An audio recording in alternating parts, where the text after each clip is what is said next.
sits on the dash, Mm-hmm. and then it just smack the. Hey, y'all, it's me, Stop, Dropping, Roll On, and Pierre. Go on, I'm listening to you.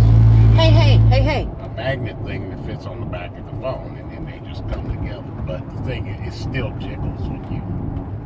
And so, I'm trying to, this here holding this phone, then you see how full that is over there?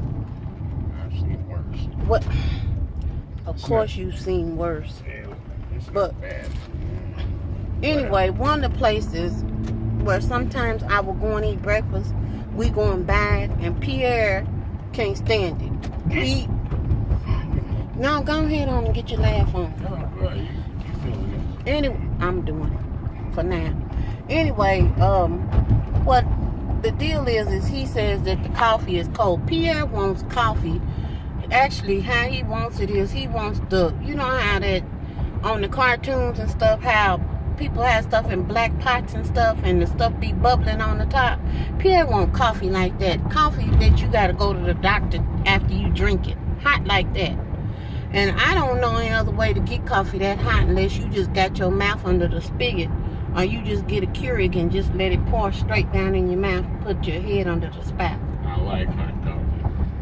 I like it hot too, but I'm not. See, coffee. That's what I'm talking about. So that's part of the argument that he uses for the reason why he goes over to the House of Ill Repute, aka WH, better known as Waffle House. Y'all know at least once a month I'm gonna get a thumbs down to Waffle House. So anywho, we went to sunrise service, which was a beautiful thing. It's cloudy as I'll get out. So, but the whole premise of what it is about, Resurrection Sunday, that was not lost. Hey, it's still the same for me and for me. Okay then, I'm just letting you speak for yourself, because you got to stand before the throne on your own too. Okay then, I'm just saying. So anywho, we were sitting in there, we went to, afterwards, it was just so, I done cried the whole thing. I could show y'all my little Kleenex. It ain't nothing, if I can find it. Here it is, all beat up, see all that makeup all on it? Yeah, I tore that thing up. I think I started crying before the service started. But it's that significant, and it means that much to me. If you don't know Jesus, you missing out. I'm just gonna tell you.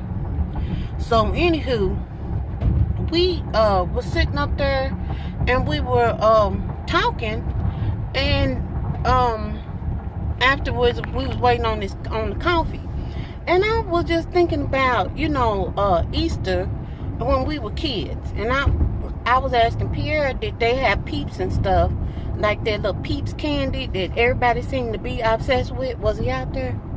He must have went to sunrise service too. It's a goat that lives over here. I know he didn't go to sunrise service, but we always look for him to see if he's outside. I think that goat goes in the house, but I could be not telling. I don't know. But sometimes when he should be outside, I told you this place was not shut down. How in the world Pierre done sat up here. We got one Walgreens in our neighborhood. And when we was on our way to church this morning, this is why I have to verify things for myself. This rascal here done sat up and told me, did you see Walgreens is shut down? It's clean. There ain't nothing in there. Empty. Walgreens is on and popping, okay? It ain't closed down. I had to check it out on the way back, because this one right here, this is not one that you want saying.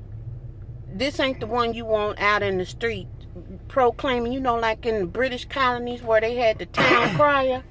Pierre will be getting the news wrong all the time. He ain't the one you want out in the squares telling what's going on and what ain't going on. What you doing down there? Anyway, back to what I was talking about.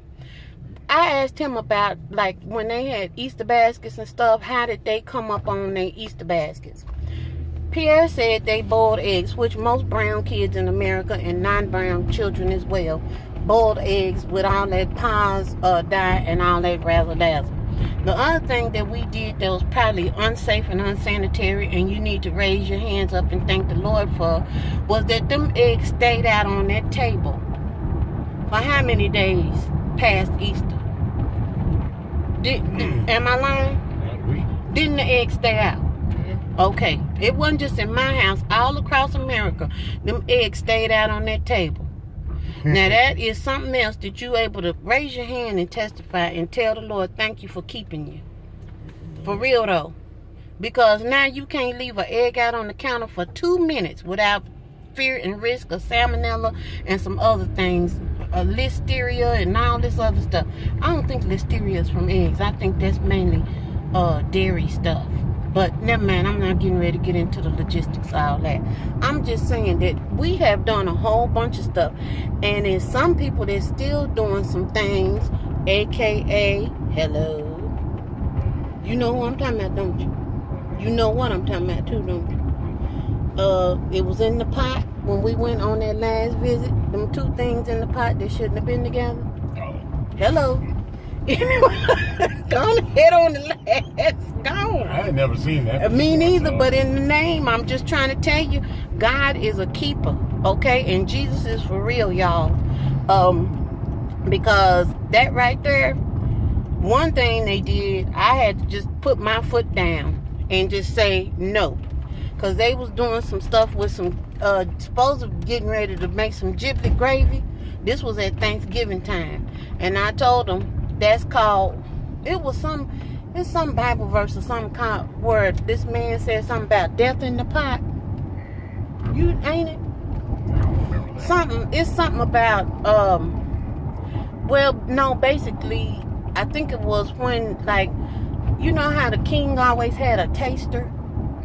And the person would go in and taste the food before the king would eat it to make sure that he didn't bust out and die.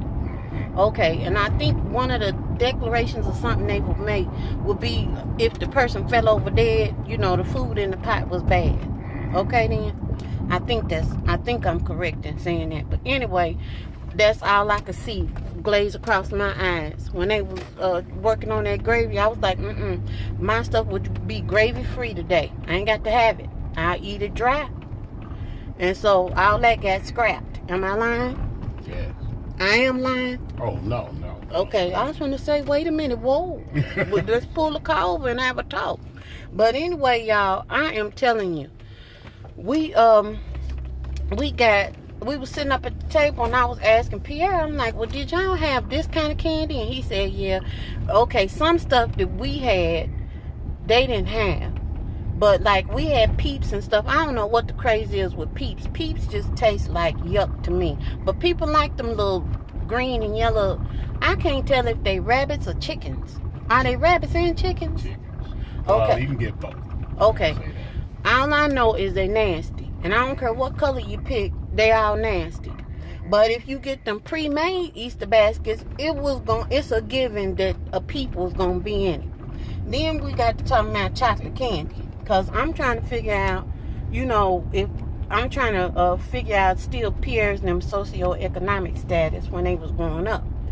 And I said, well, answer me this. Was y'all's chocolate solid or was y'all's chocolate hollow? We had both. Okay, Pierre and them must have been middle class because they had both. We had hollow chocolate.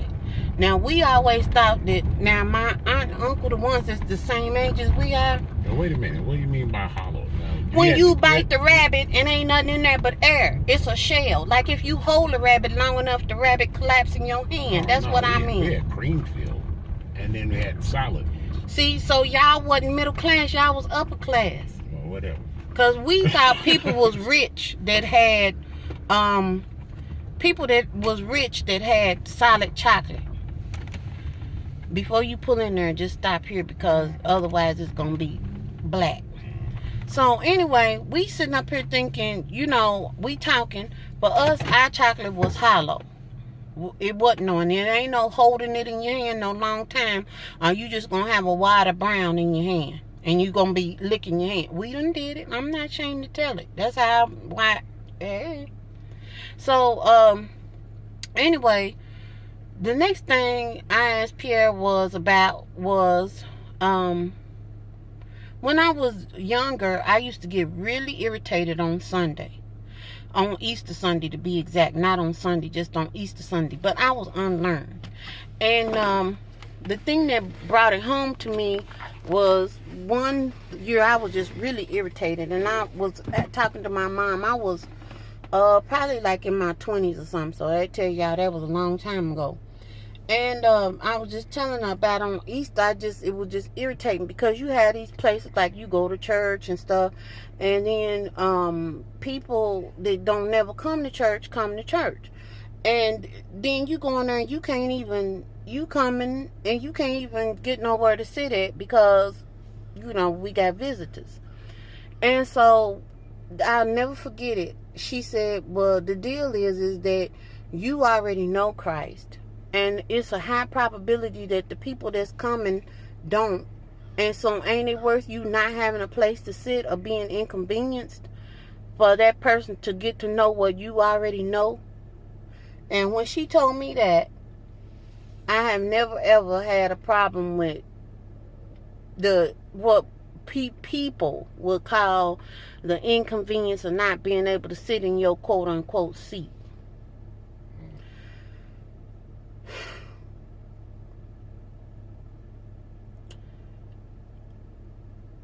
It's more than a day, and it ain't like we just picked this one day, but when stuff is significant, it just is. I mean, and it's just a reminder. It was something else. Oh, this is going back to, I asked Pierre, did they have people that brought their Easter baskets and stuff to church? He said no. Easter. I've never seen it. I've never heard of that. Look, we had never seen it until Penelope came in. I don't know that was that child's name or not.